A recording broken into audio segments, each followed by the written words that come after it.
Prince of Persia, Warrior Within, developed by Ubisoft Montreal and published by Ubisoft. Ubisoft Montreal have developed other titles like Splinter Cell, Assassin's Creed, Rainbow Six Vegas 2, and Far Cry 2. Warrior Within is a part of the Prince of Persia series, which includes 9 mainline titles and a large number of spin-offs. Warrior Within was developed using the Jade engine, which was an engine made by Ubisoft Montpellier. The Jade engine was made for the game Beyond Good and Evil, but was also used to develop other titles like The Sands of Time, Warrior Within, The Two Thrones, King Kong, and Rayman Raving Rabbids. Warrior Within was released on the 30th of November 2004 on GameCube, PlayStation 2, Xbox, and Windows. There was also a separate mobile version developed by Gameloft released in 2004. Another different version will be released for the PlayStation Portable on the 6th of December 2005. That version was called Prince of Persia Revelations and included 4 new areas not available in the original release. Revelations was developed by Pipeworks Studios.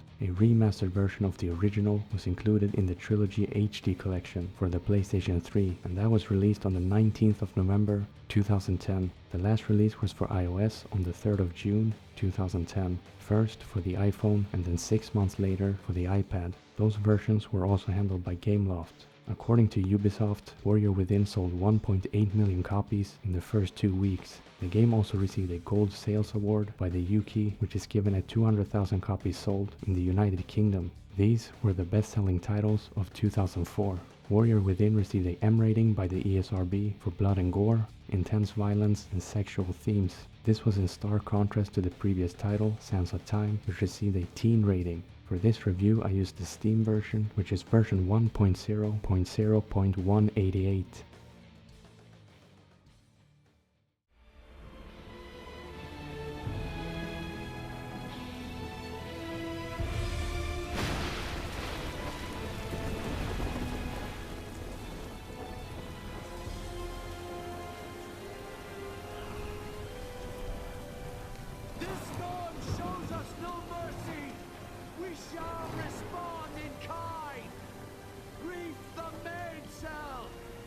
Bring us closer to the wind.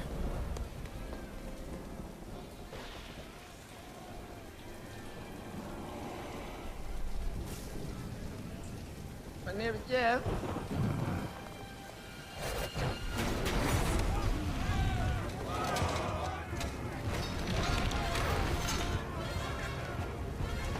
Ready your weapons!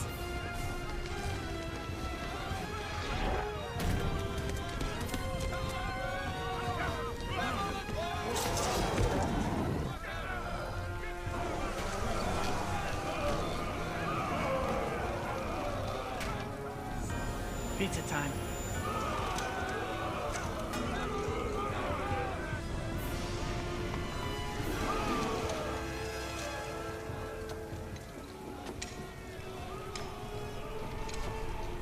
She got that thing on her, I bet.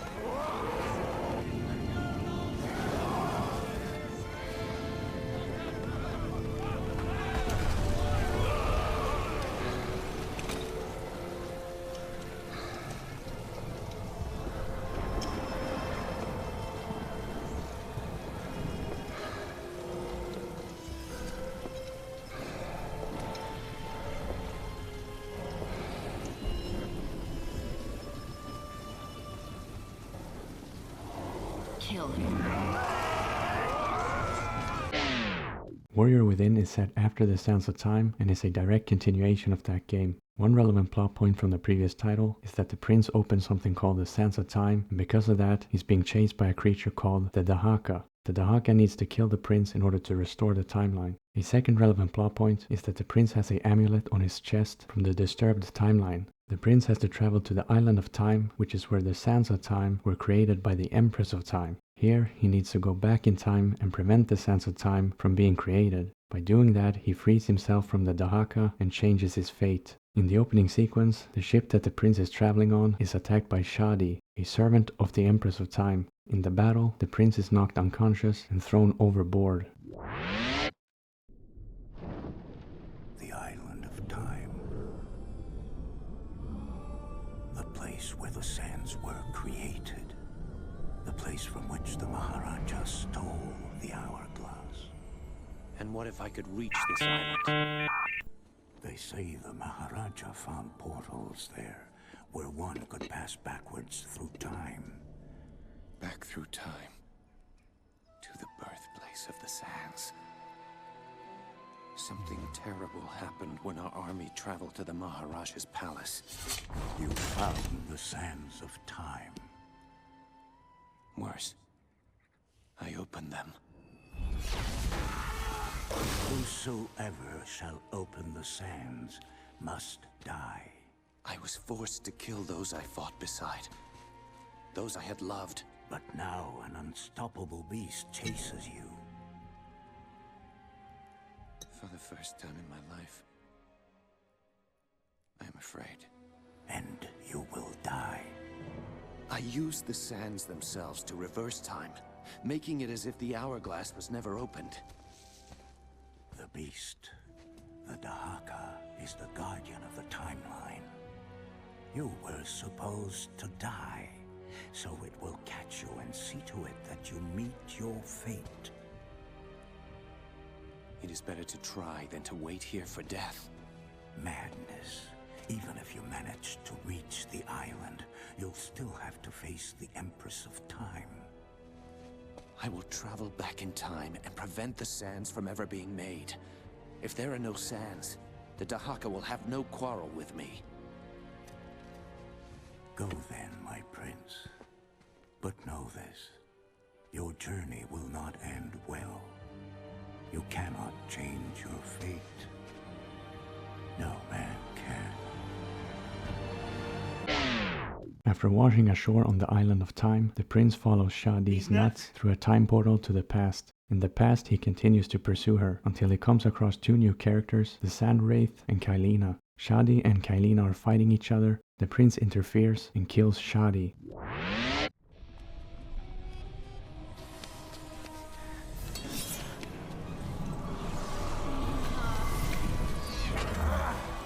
Madness!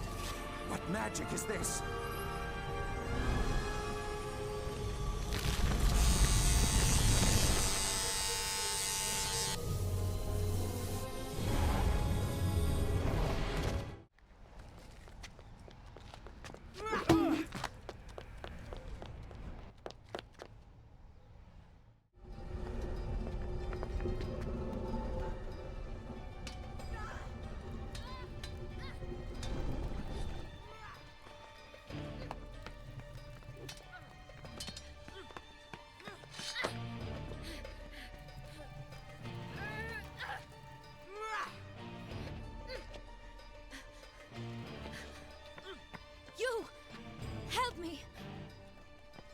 It is as they say.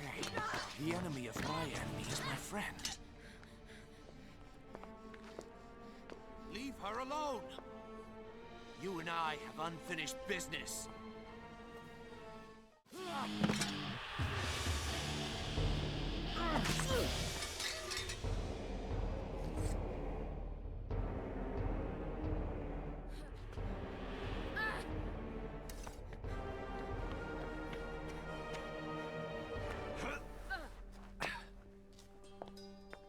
Wait! Please, I must speak with you. What do you want from me? I seek an audience with the Empress. The Empress meets with no one. Who do you think you are? Say the line, Bart! I am the Prince of Persia. I see. Today is a very important day. She cannot be disturbed. I don't think you understand how important this is. Fool. Don't you know? You cannot change your fate.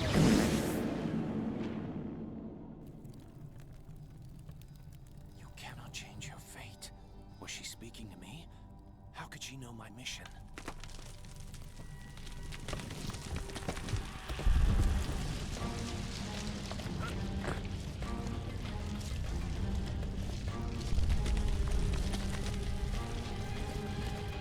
Watch out!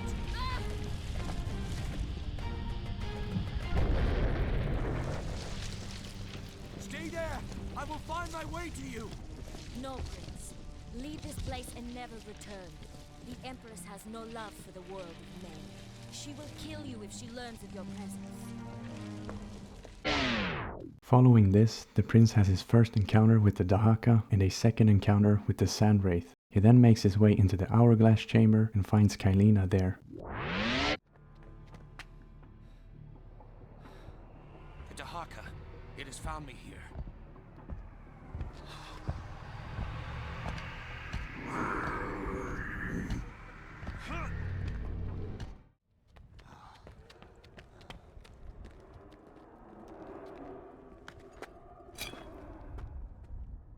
What kind of beast is this? What type of dog is this?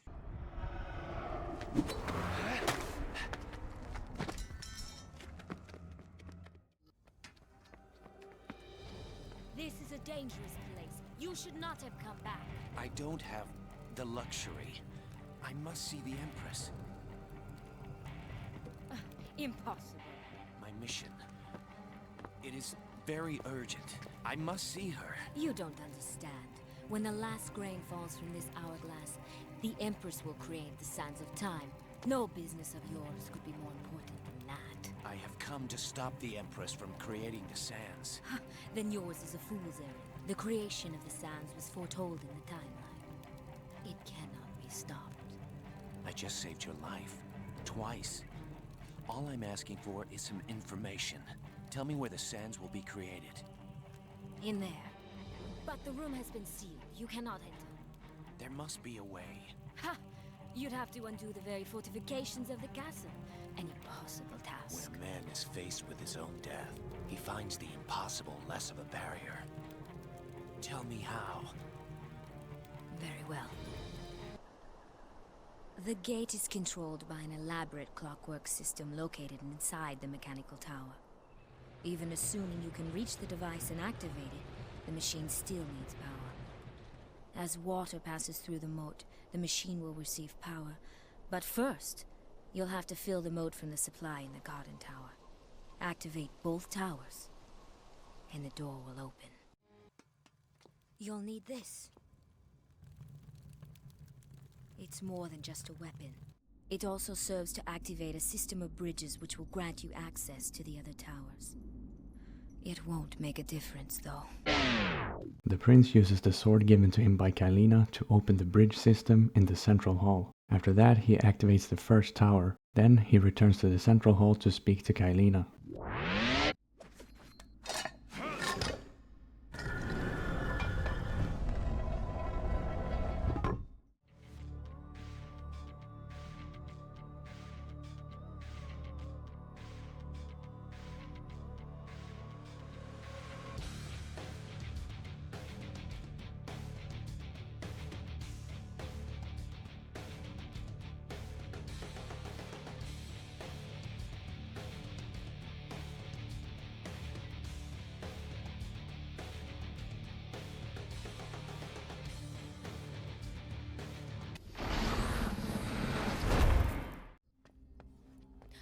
Oh, it's you.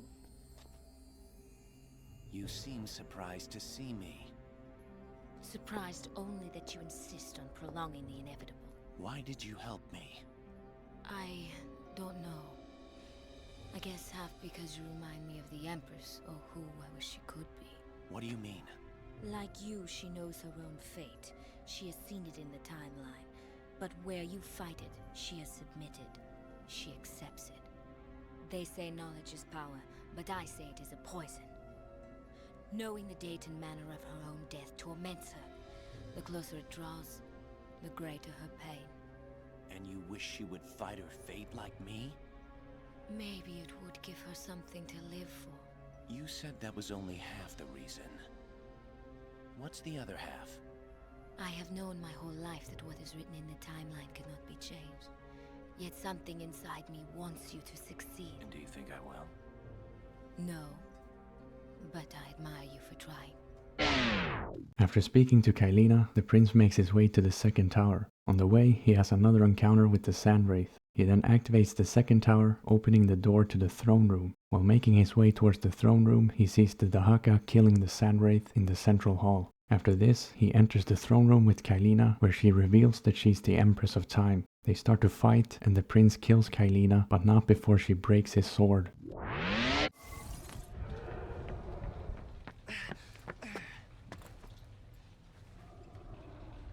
What do you want from me?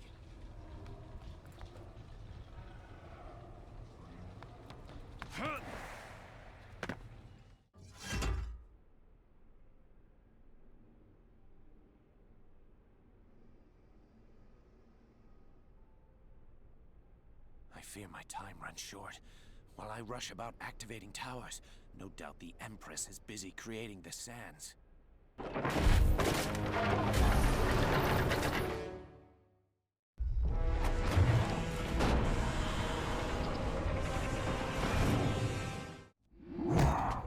Dahaka. It has learned to find me in the past. I don't have time for this. What? Man, come on!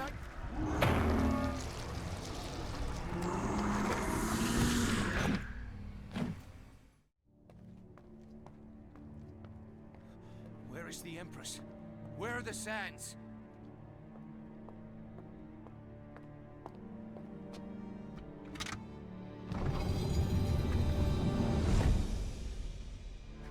What are you doing?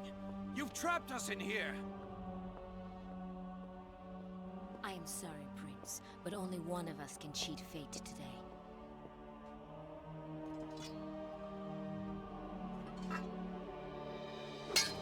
You are the Empress!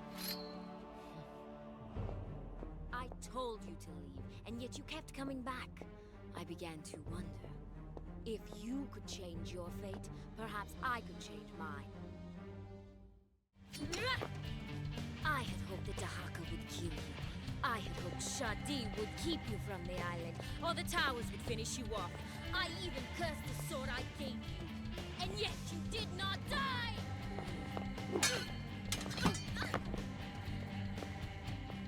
Why would you do this? I've already told you. I have foreseen my future to die at your hands. But like you, I've decided to change it! I mean you no harm, Kylina. But I must finish this! You are a fool, Prince! No matter what you do, you still fail! Just as I have tried, and just as I have failed. I am sorry, Kylina.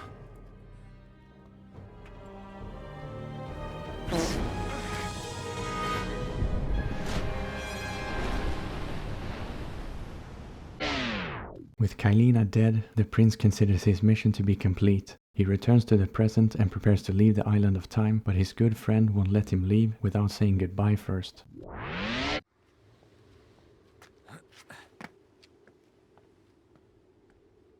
Despite all the warnings that I would fail, I have vanquished the Empress and prevented the creation of the Sands of Time. I have defeated the Dahaka and fate itself. It's time to find a way off this rock.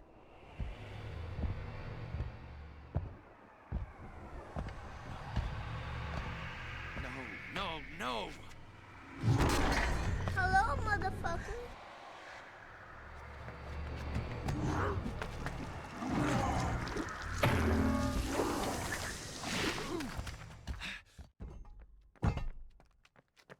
What is this? I saw the Empress die.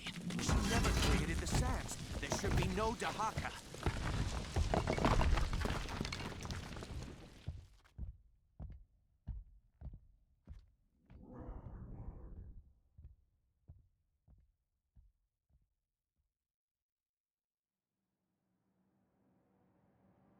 And yet it still pursues me. What has gone wrong?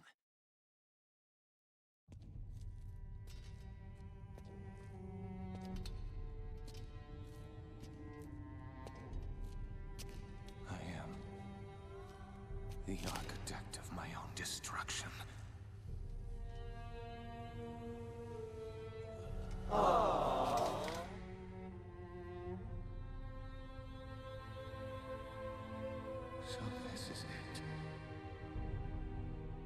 is written in the timeline cannot be changed.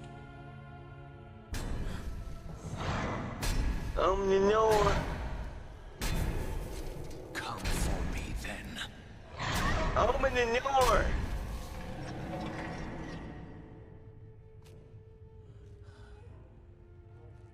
In my quest to destroy the sands of time, I have been the one to create them.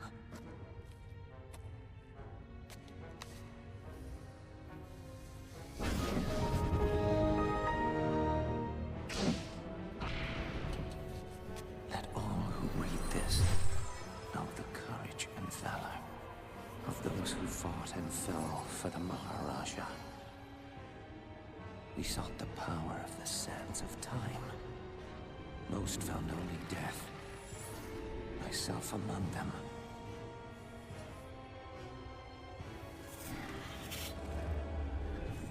But the Mask of the Wraith gave me a second chance to travel back through time and change my fate.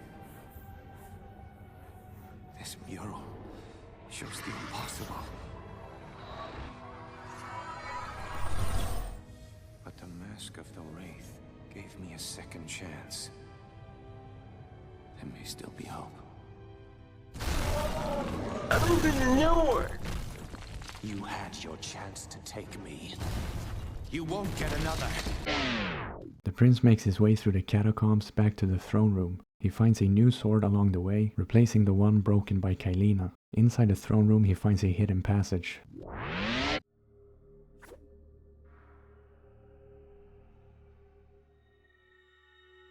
Good. This should make things easier. The sands of time. After all I've done to be rid of them, still they haunt me. Even if I am to find the Mask of the Wraith, fate will find a way to reclaim me. I will only be given a second chance to fail. I'm overlooking something. I must think this through. This wall, it looks similar to the ones I saw on my way back from the prison.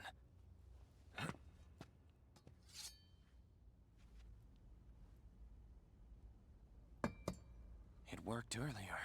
Oh yeah!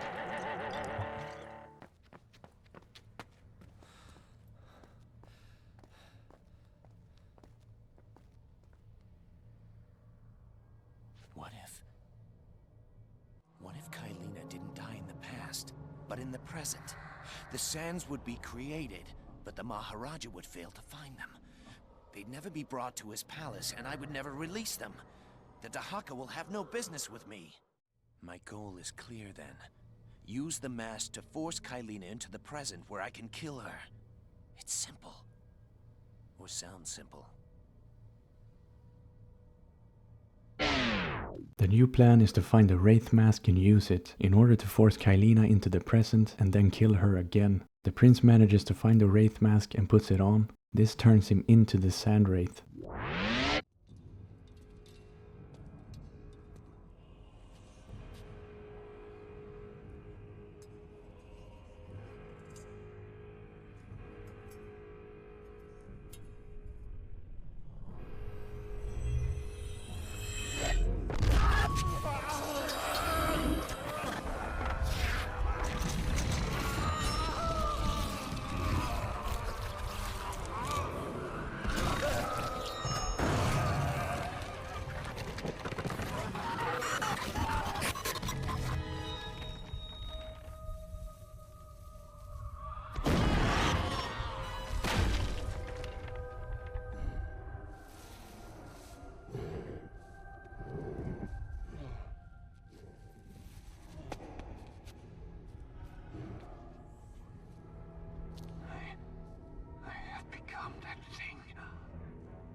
Wasn't trying to kill me, but warn me.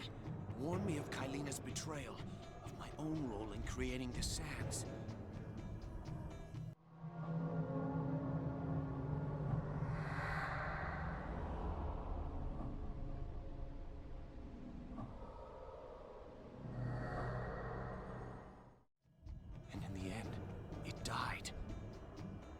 I died. The mask is part of me now, and if the Maharaja's tale is true, it will remain this way until my other self perishes. Only then can I remove the mask. The Sandwraith needs to head to the throne room to kill Kylina again. While making his way towards the throne room, the Sandwraith witnesses previous events, but from a different viewpoint. In the previous event where the Dahaka killed the Sandwraith ensures that the prince from the other timeline is killed instead. This causes the Sandwraith to turn back into the prince.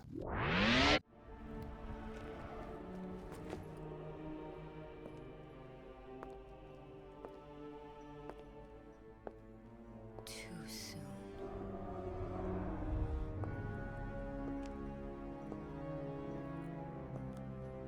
Its ship approaches. It is just as the timeline foretold. I'm sorry, Empress. You have done as I said? The crew is assembled and the ship is ready. Then go now. I have activated the island's portals. You will travel to his time, engage him at sea, and kill him. Kill them all! As you wish. I do not appreciate your tone. You know you cannot change the timeline. You cannot escape your fate. Yet you send me on this doomed mission. If you fail and he reaches the island, you will find death at my hands. Now go! It is odd. Kylina and I are not so different, each hoping to change our fate. A shame that one of us will have to die. I tried my best, Empress. He was too strong a fighter. He reached the island. Worse. He followed me through a portal. He's here, now, in our time. Dare you stand before me and admit failure? You should have died to protect me. I'll not give my life for this foolishness. If you want to try to change the timeline, you can do it yourself. After everything I've done, how dare you?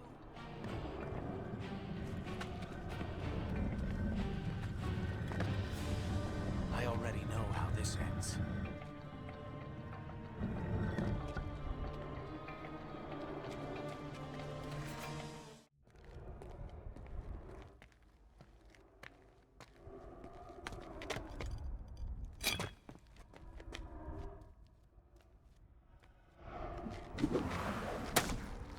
I had saved my own life, and I did not even know it.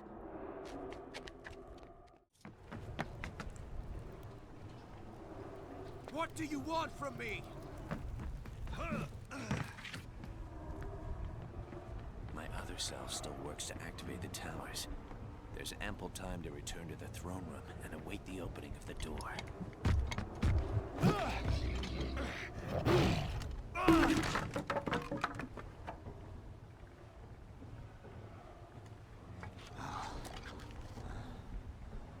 The towers, he has activated them.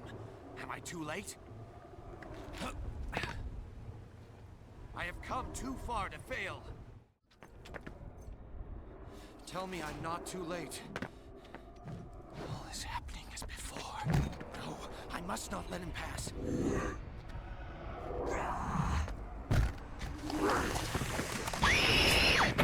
I'm sorry.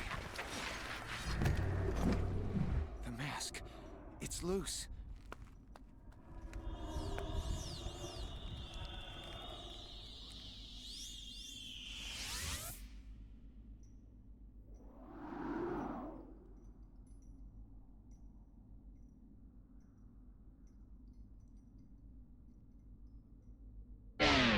The prince enters the throne room with Kylina, but he changes his mind about killing her and instead throws her into a time portal into the present.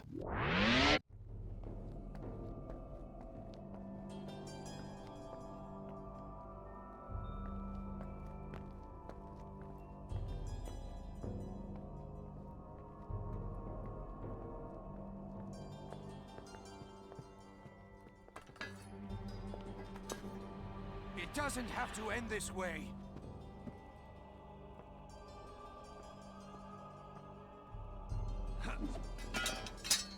Come with me, into the present. So you can kill me in your own time instead of mine?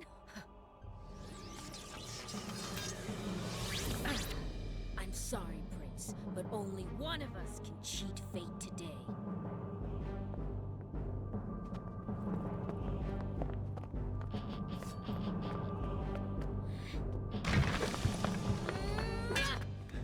Kalina!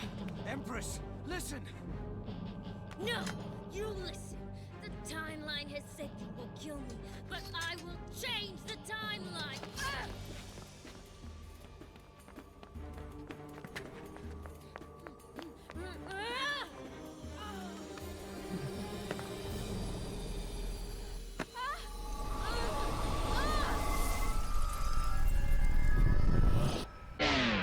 Yet again, the prince tries to convince Kylina to try a different solution, but she disagrees and chooses to fight him instead. The prince kills Kylina. After killing Kylina, the Dahaka appears and retrieves Kylina's body. The Dahaka also retrieves the amulet that the prince has on his chest. This stops the Dahaka from pursuing the prince further because it has completed its mission to restore the timeline. The prince then returns to his home city of Babylon, but he sees that the city is in flames.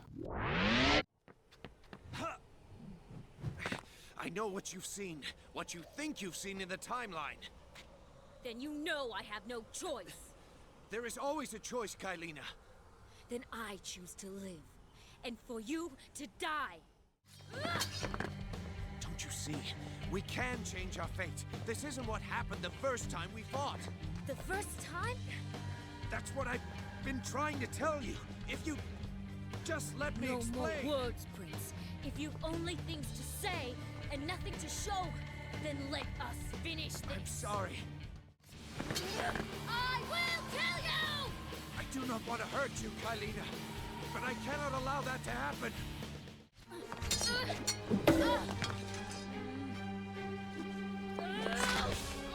I'm sorry. If only it didn't have to end this way. You've saved yourself, it seems, my prince. But still I become the sands.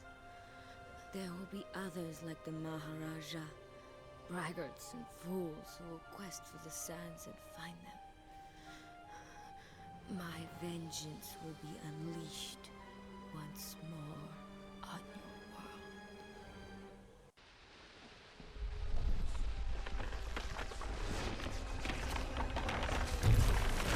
world. Oh no! How is this possible? There you go. The sands are here in the present, not in the hourglass. Huh?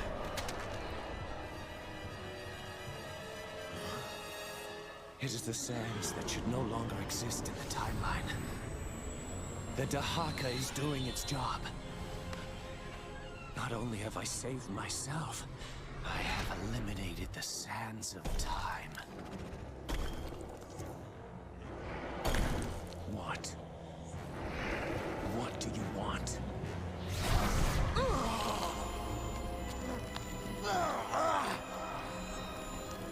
The amulet. Pizza time. The last relic of the sands of time.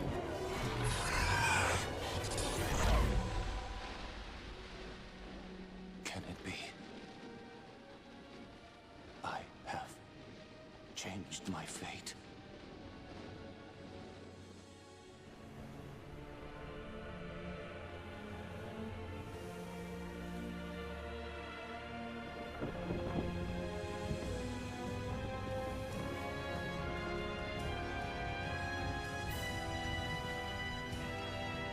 Soon I will be home. You cannot change your fate. No man can. What have I done?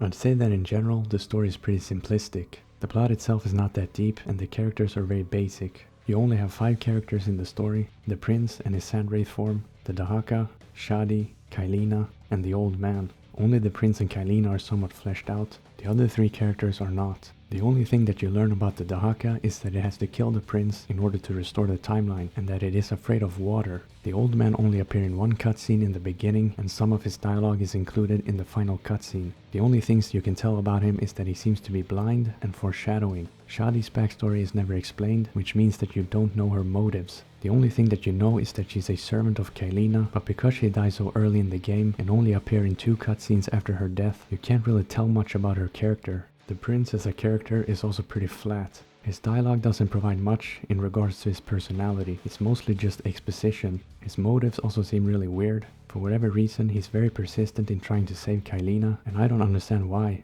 He kills Shadi immediately without question, but then tries to save Kailina even after she's revealed herself to being the Empress of Time, and after she's tried to kill him numerous times. Why is he so interested in trying to save Kailina? I don't get it. And speaking of Kailina, her motives are equally as weird. So, she provides the prince with a lot of information and equipment in order to help him along in trying to change the timeline. Even though she's absolutely convinced that he's unable to change the timeline, she still for some odd reason decides to help him. It's later explained that her attempts to help him is actually attempts to kill him, but they all fail. But why go through such a convoluted way of trying to kill the prince when she could have just killed him immediately? Maybe you could say that because she doesn't have access to her weapons, which are inside the locked throne room, she needed the prince to open the throne room to access her weapons. But she still has access to her magical powers, since she uses them to retrieve her weapons right before fighting the prince the second time. And she's able to spawn in enemies during combat, create whirlwinds, and use teleportation. Surely she could have used some of those powers to kill the prince beforehand, right? And the last thing is that she's so convinced that she'll die by the prince in the timeline because she's seen it. Why even fight him at all? Since she knows that she'll die anyways, why not try to listen to his alternatives in trying to change the timeline? It seems odd to me. Going back to the plot, I'm also not a big fan of the pacing in the mid-game. There's a lot of plot elements in the beginning of the game, setting the game up rather quickly, which is not a problem. Then the plot elements grind to a halt while you're activating the towers, which is at least half of the game in total playtime. Yet there's essentially no additional plot elements being provided, only one cutscene with the Sand Wraith, and that's it. Then towards the late game, you're once again provided with more plot elements, and it feels like the story is wrapped up rather quickly, almost in an anticlimax. Another thing related to the story is that I'm usually not a big fan of time travel or different timelines in stories, but with this game it didn't bother me. It felt like the story made sense and it wasn't too overly complicated. One aspect that I really enjoyed was the fact that you got to watch previous cutscenes from a different perspective when you were the Sand Wraith. I thought that that was really cool. And the final thing that I'll mention about the story is the alternative ending. If you find all 9 life upgrade pedestals, you'll gain access to the water sword and the hourglass chamber. This allows you to fight the Dahaka as a final boss instead of Kailina. In that ending, the prince kills the Dahaka and Kailina survives. They leave the island and return to Babylon. Babylon is still on fire in this ending though, but this is considered the canonical ending, and the final cutscene sets up the following game, the 2 thrones. Secrets like this are cool, and I didn't even know that this ending existed. I managed to not find a single life upgrade while playing through the game, and that's how good I am. And that's it for the story. Onwards to the gameplay.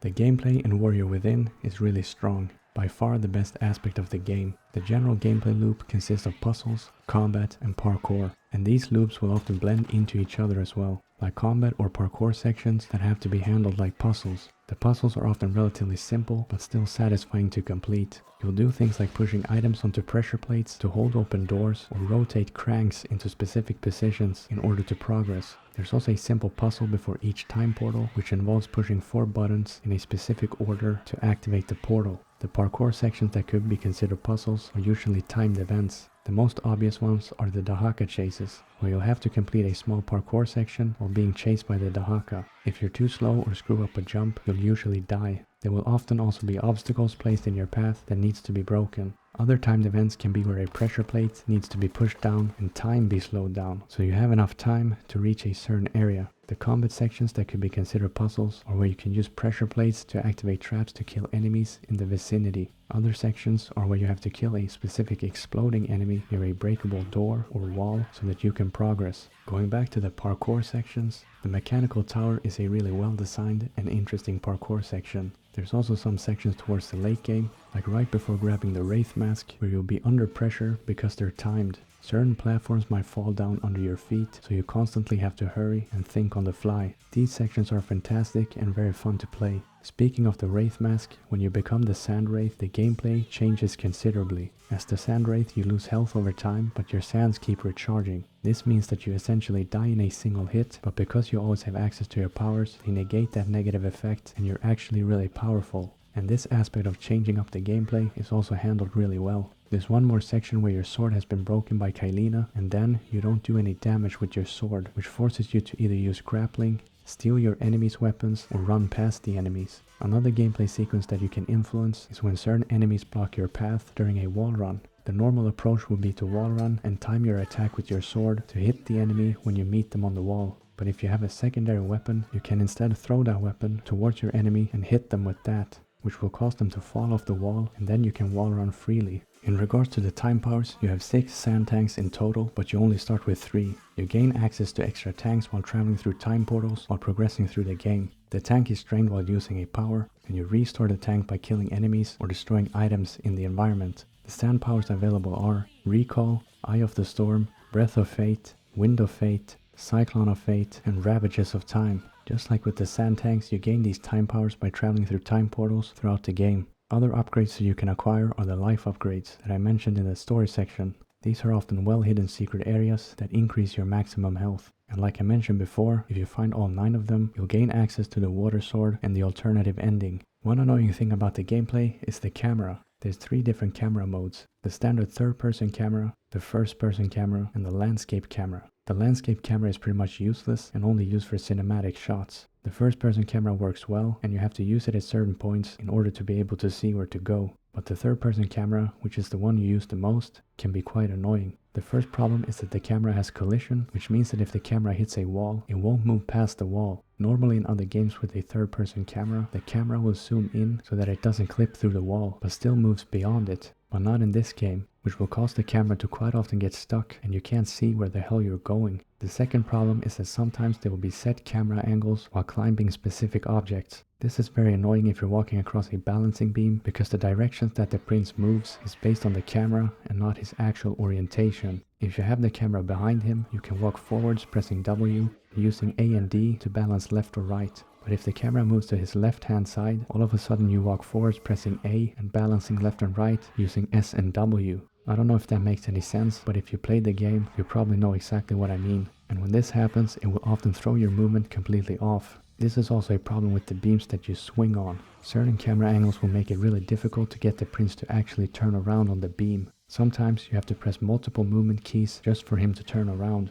It sucks. The third problem is that the first-person camera is normal, which means that if you move the mouse left, your perspective moves left. But the third-person camera is inverted by default and you can't change it either. This means that if you move the mouse left, the camera moves left, but your perspective moves right. And if you move the mouse right, the camera moves right, but your perspective moves left. Once again, this might not make any sense unless you experience it, but it definitely takes some time to get used to, and it feels rather awkward. When it comes to the weaponry, you have access to a whopping 58 weapons in 6 different categories. This includes 7 primary weapons, 18 secondary swords, 14 secondary axes, 8 secondary maces, 6 secondary daggers, and 5 secondary secret weapons. The primary weapons are held in the right hand and they are unbreakable. The secondary weapons are held in the left hand and are breakable. There are some secondary weapons that are unbreakable, but that's usually the secret weapons and they are hard to find. Each primary weapon deals a different amount of damage and gives you access to specific attacks. For example, some primaries can only chain together 2 attacks in a row, whereas others can chain together 4 attacks in a row. Some primaries cannot do a charged attack, which is specifically used to break down doors or walls, whereas other primaries can do a charged attack.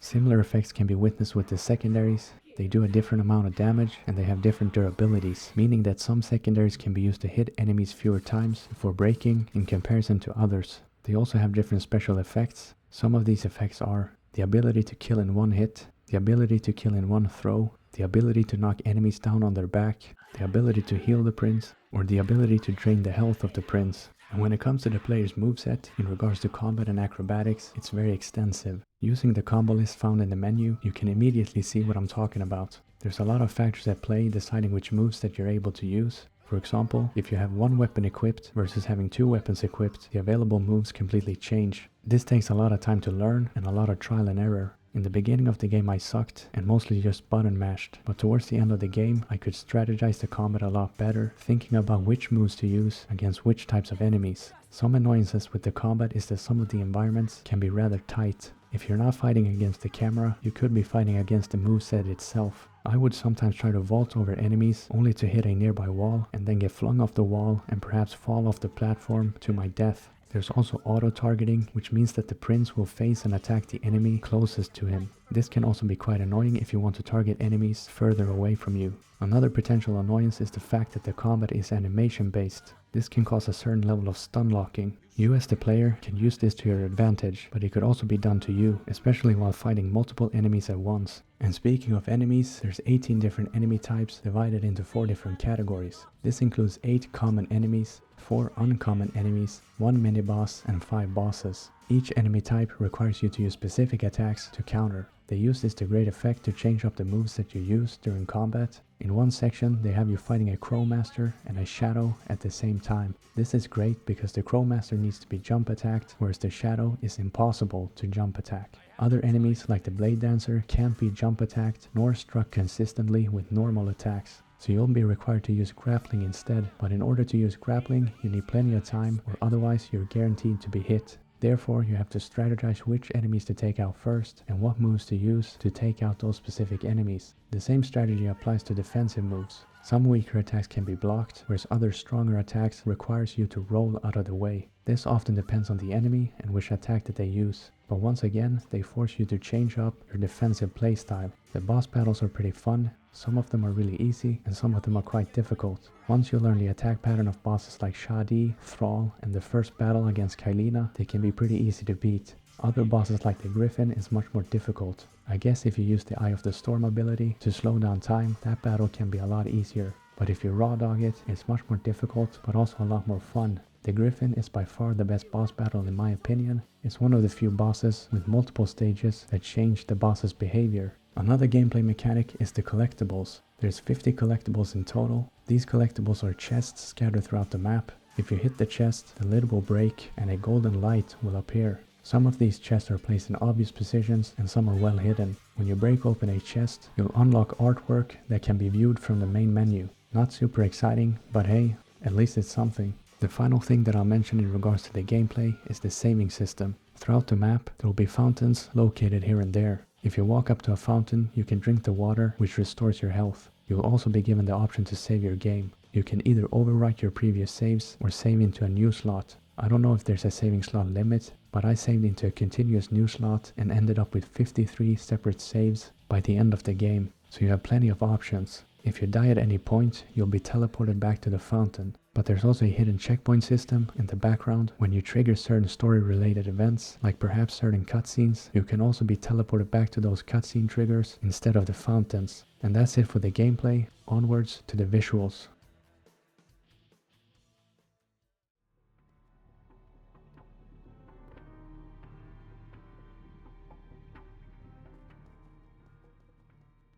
By 2004 standards, the game looks alright. Definitely not the best looking game in comparison to other titles released the same year, like Far Cry or Half-Life 2, but still good looking nonetheless. It has good 3D models and textures. The game has a dark visual style and atmosphere, which some people didn't like because it was such a departure from the previous visual style of The Sands of Time. But I like it, and I think that some of the color choices in contrast to the dark style makes those colors really pop. Instances where the colors pop is the use of the color red in curtains, clothes, blood, and the loading screen. The colors blue and green are used as eye colors for the Prince, the Sandwraith, and Kylina. They also use green in some of the foliage, but then that color is somewhat muted. The color yellow is used for drop sands, enemies at low health, and glowing chests. One visual aspect that is not as good as the color palette are the cutscenes. They're not necessarily bad, but they're definitely Yankee. Some of the cutscenes are in-game cutscenes and some are pre-rendered. The in-game cutscenes are all over the place in terms of quality. Sometimes the positioning of certain characters are off, sometimes the facial animations are wonky, and sometimes the audio cuts off. It also serves to activate a system of bridges which will grant you access to the other towers. It won't make a difference, though.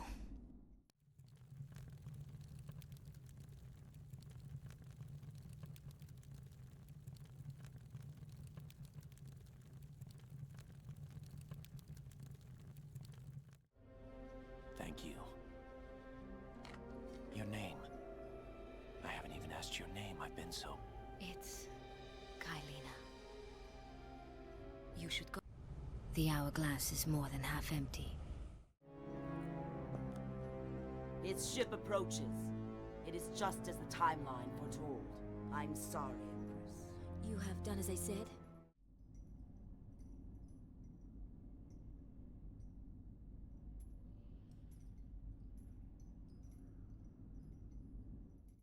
Similar issues can be seen in the pre-rendered cutscenes, but they're a lot better in general. One inconsistency between the pre-rendered cutscenes and the in-game cutscenes is that the Dahaka's eyes in the pre-render ones are red, whereas in the in-game ones, they're white. One nice detail about the in-game cutscenes is that whatever secondary weapon that you have equipped will show up in the cutscene, and the same thing applies if you have no secondary weapon equipped, then no extra weapon will be shown. Another annoyance is the fact that you can't skip the cutscenes the first time seeing them. If you die and reload a checkpoint, you're able to skip the cutscene if you've seen it before, but not otherwise. And some cutscenes while starting up the game are also unskippable, which is very annoying. The level design is for the most part good, both in the layout but also in a parkour manner, but then there are some problems. The map is basically one gigantic map divided into multiple sections where the central hall acts as the hub that connects each section to one another. Some sections loop into other sections where you don't have to go through the central hall to get to them. Sounds pretty straightforward, but the layout is actually somewhat confusing.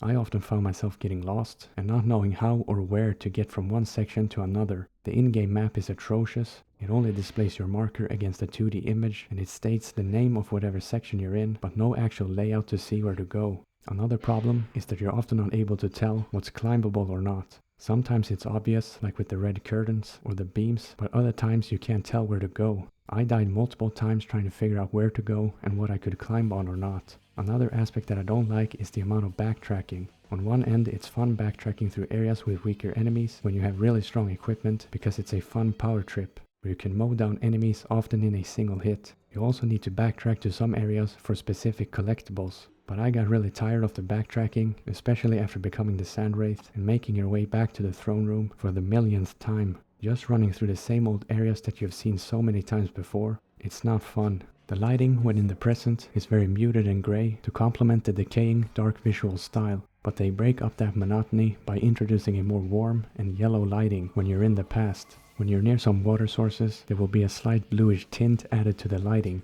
In some parts of the map during the present, there will be holes in the fortress walls where natural sunlight will peek through. This is on footage to illustrate the differences in the lighting between past and present.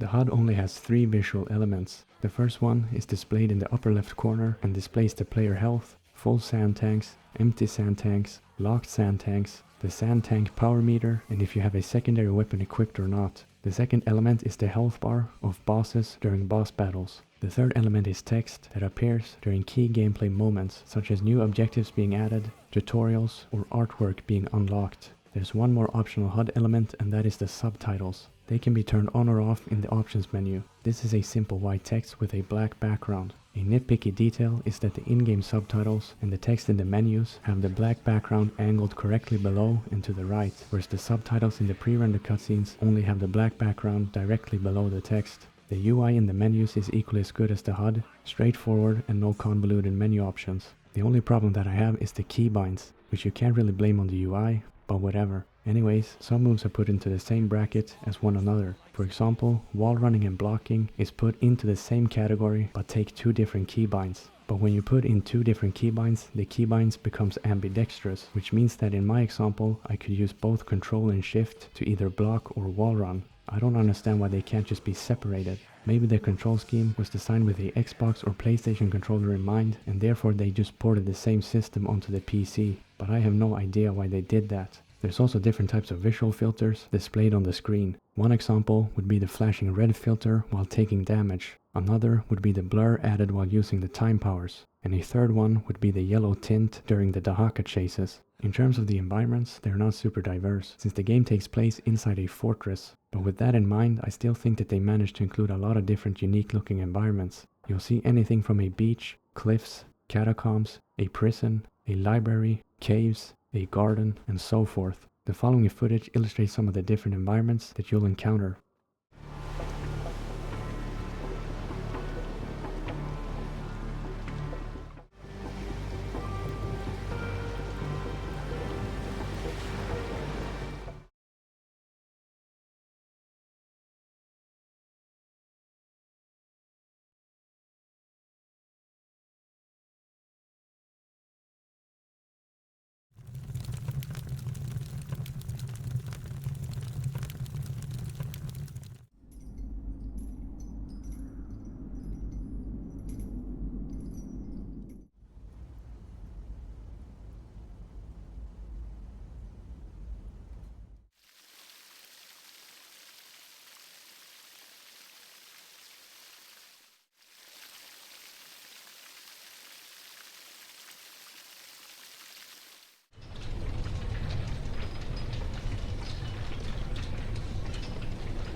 The final thing in regards to the visuals is the blood and gore. When striking enemies, a small amount of blood will fly out into the air. Unfortunately, there's no actual splatter on the environment itself. The more damage that's inflicted on enemies, the more wounds will appear on their model. There's also some nice finishing animations that sometimes happen in slow motion. The prince can do things like decapitating heads or splitting enemies in two, both vertically and horizontally.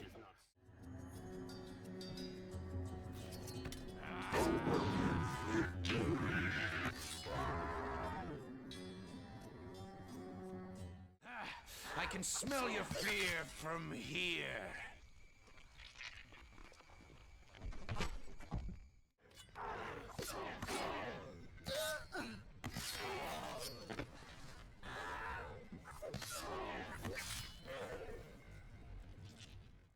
And that's it for the visuals. Onwards to the audio.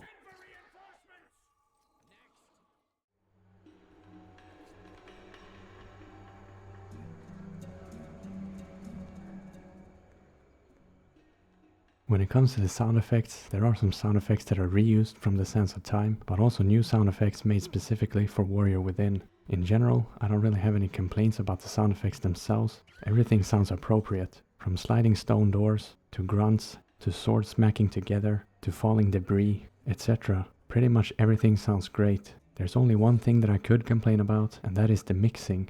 I had the music, voices and effects turned up to 100%, but I could notice significant changes in the volume of certain things. One example is that sometimes you go from an in-game cutscene to a pre-rendered cutscene, and then the audio levels for each is very different. It might go from being normal to very loud really fast. The soundtrack features a large amount of instruments and styles. The two main styles are metal and orchestral. There's also some Persian folk music elements in the ambient tracks. The primary instruments used for the metal portion of the soundtrack is downtuned electric bass, downtuned electric guitar, acoustic drums, electronic percussion, folk music percussion, and keyboards. The orchestral portion features instruments like horns, percussion, strings, flutes, and choirs. The ambient folk music track features Persian folk instruments, and I have no idea what they're called, because I'm no expert on Persian folk music, believe it or not. The primarily ambient and metal sections were composed by Stuart Chatwood, who is a member of the rock band The Tea Party. He has composed music for video games like The Sands of Time,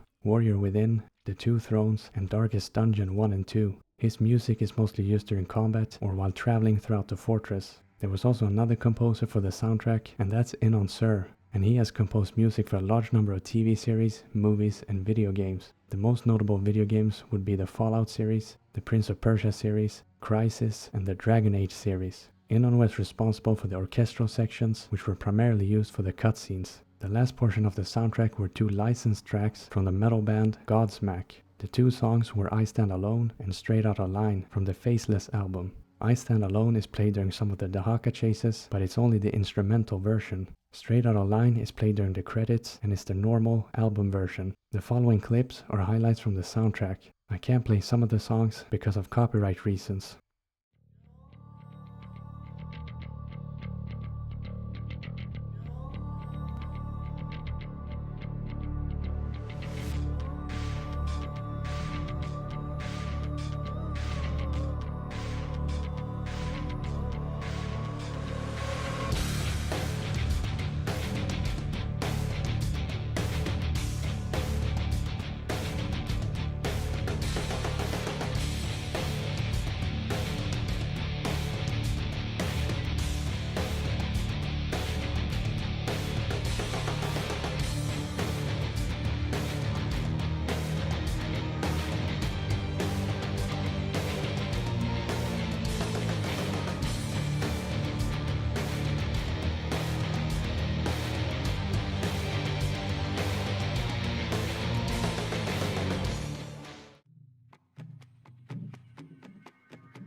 The environmental audio is also good. The music definitely does the heavy lifting when it comes to filling the audio void, and for whatever reason, if you turn off the music, it also turns off a lot of the environmental audio. I have no idea why they decided to put them in the same category. If you leave the music off, the environments become eerily quiet, but if you keep the music on, you'll be able to experience that environmental audio. You'll be able to hear anything from wind, dripping water, birds, crickets, waves at the beach, traps, chains, fire, and clockworks. And once again, more clips to illustrate the environmental audio.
The final aspect of the audio is the dialogue. The writing for the dialogue is good, and it is also performed well. The only problem would be the previously mentioned mixing. I feel like sometimes the dialogue volume is low in comparison to the music or some of the sound effects. Granted, it's not inaudible and you can clearly hear what they're saying, especially with the subtitles turned on, but it still sometimes felt low. This is not so much a problem in the cutscenes, only during the gameplay. And that's it for the audio.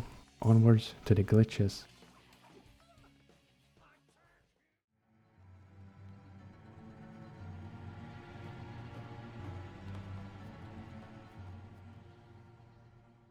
The first problem is the resolution. The highest available resolution by default is 1280 by 960, which is a 4:3 resolution, obviously not preferred by modern standards. If you want to play in 1080p or 16:9, one solution is to use the Universal Widescreen Patcher program. This program is available on this website. Simply just download it and run the executable. Then click on the preset games and locate Prince of Persia 2 Warrior Within. Now locate the game's install folder. After selecting the folder, put in your desired resolution and click patch. Normally you'd need a cracked executable for the game, but I managed to get it to work without one. Now launch the game and change the resolution in the options menu. One problem might be that the HUD is misplaced, but you can just restart the game and it will fix itself. The second problem is the frame rate. The game's visuals, audio and physics is tied to the frame rate. So if your frame rate is too high, the game will not function properly. A simple fix to this is to turn on VSync in the options menu.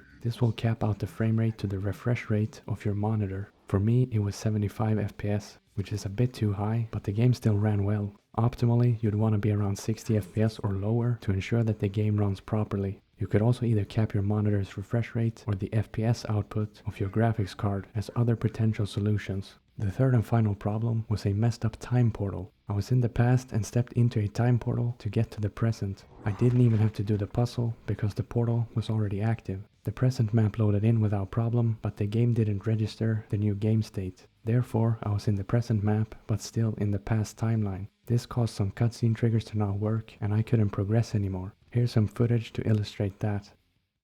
The portal no longer works. Something is wrong.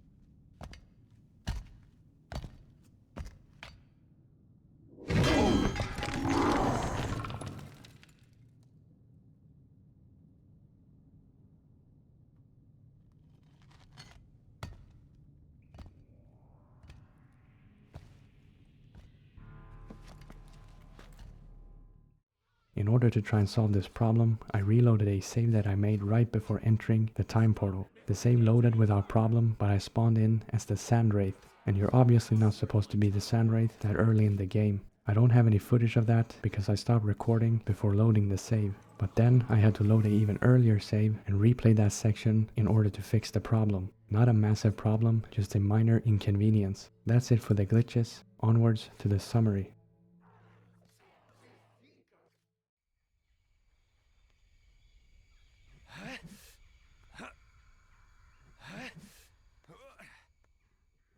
Warrior Within took me around 10 hours to beat, and that includes me getting lost and running around aimlessly, so it could definitely be beat faster than that, especially if you know what you're doing and where to go. The game is available on Steam and Good Old Games. On Steam it's listed for €9.99 and on Good Old Games it is also listed for €9.99. It is also available on the Ubisoft and Epic Games stores, but why the hell would you want to buy it there? I'd recommend to wait until the game is on sale before buying it. It's currently 21 years old and in my opinion not worth almost €10. During the sales it only costs around €2, then it's more worth it. In order to summarize the game, I'm going to list some positive, negative, and neutral aspects. The first positive aspect is the gameplay. The gameplay consists of puzzles, combat, and parkour sections, and I think that all three sections are handled in a great way. The gameplay also changes up the style in a good manner, specifically the Sand Wraith and the Broken Sword sequence. The gameplay mechanics are also good, like the sand powers, the time portal upgrade system, and the well-hidden life upgrades. One part that I feel mixed about is the camera. The first person and the landscape camera works well, but the third person camera can be quite annoying at times. The available arsenal to the Prince is pretty big,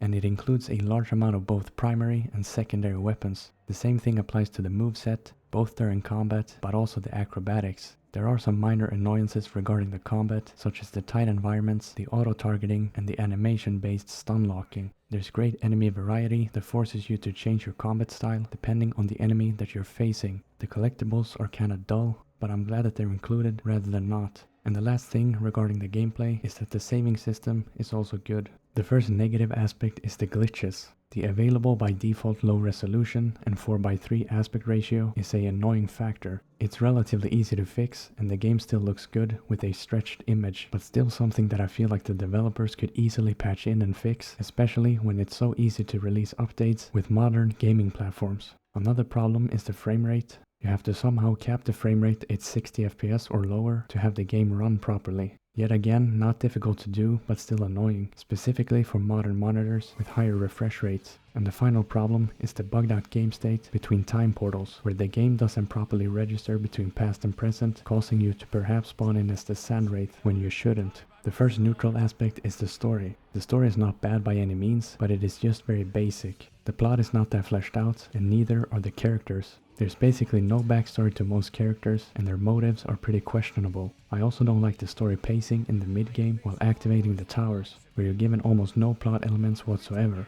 I guess that the alternative ending is cool, but somewhat difficult to get without following a guide. I don't know, there's not really that much to say about the story because it lacks substance. The second positive aspect is the visuals. For its time, it had good 3D models and textures. It has a dark and gritty visual style, which some people didn't like, but I do. The colors being used is a great complement to that dark visual style. One mixed aspect is the cutscenes. Some are good and some are very janky. Another mixed aspect are the unskippable cutscenes. You can skip them after reloading a checkpoint, but not while seeing them for the first time. The environments themselves are good, but the layout can be somewhat confusing. The in-game map is terrible. The backtracking can be kinda annoying. The lighting is good with its combination of the dark style in the present and the brighter style in the past. The HUD and UI is also good. The keybind scheme is convoluted for no reason. The filter effects are good, the environments are diverse, and the blood and gore is also good. And the final aspect, which is a positive one, is the audio. The sound effects are great. They do reuse some of them from the Sands of Time, but there's also a lot of new ones. One neutral part is the mixing. For the most part it's good, but sometimes certain cutscenes change in volume drastically and some gameplay dialogue is rather low. The soundtrack is fantastic. The metal tracks, the ambient tracks, the orchestral pieces, and the licensed music is all good and fits the game very well. The environmental audio is also good, but it does get squished down in the mix in comparison to the music, which often takes center stage. But when you do hear it, it's good, except for the odd section here and there where it's eerily quiet, like the opening level for example. In terms of the dialogue, the writing is good, and the voice line recordings are good as well. There are lines here and there during gameplay that could be louder to cut through the music, but other than that, it's great. And that's the end of this video. Warrior Within is a game that I would recommend to anyone interested in a older third-person hack and slash platforming game. And if you've made it to this point of the video, feel free to send me a death threat or something in the comments. I don't know. Thanks for watching.